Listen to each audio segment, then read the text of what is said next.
Hi, it's Dr. Pat with Little Critters, and we have someone hidden in the leaves here today. I'm not sure if you can see him, but we'll move and you'll be able to see that we have a beautiful little vine snake here today.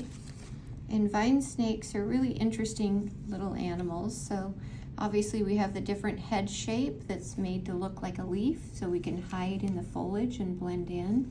They're very long and cylindrical, have a very long tapered tail as well. It's wrapped actually all the way down and in through the leaves here, which is what they normally do. This guy, if you've ever been around vine snakes, you'll know is not well, and that's why he's presented. He's actually very lethargic, he's very dehydrated, he's very thin, a lot of berries on him. But if you look at his dorsal spinal region, you can see that we have some wounds on here. So we have a wound here and then all the way down. If we track further down, we have more here, and it goes all the way down. He is a little rescue snake that this owner took in, and he was turned back to a pet store, and they think that he had a piece of plastic in the cage that he was injuring himself on. I've also seen this with burns in snakes.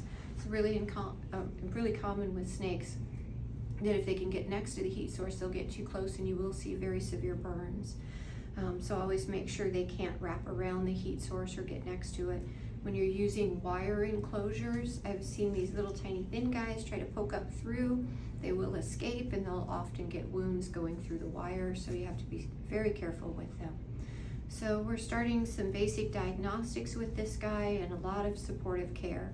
So the owner has corrected the environment, so the home environment now has high humidity. We are starting to syringe or tube feed him and also to provide fluids that way. We're going to run a fecal as soon as we get something going through his GI tract. And then we have started some antibiotics and topical wound care for these wounds. So that's Shaggy, our little vine snake.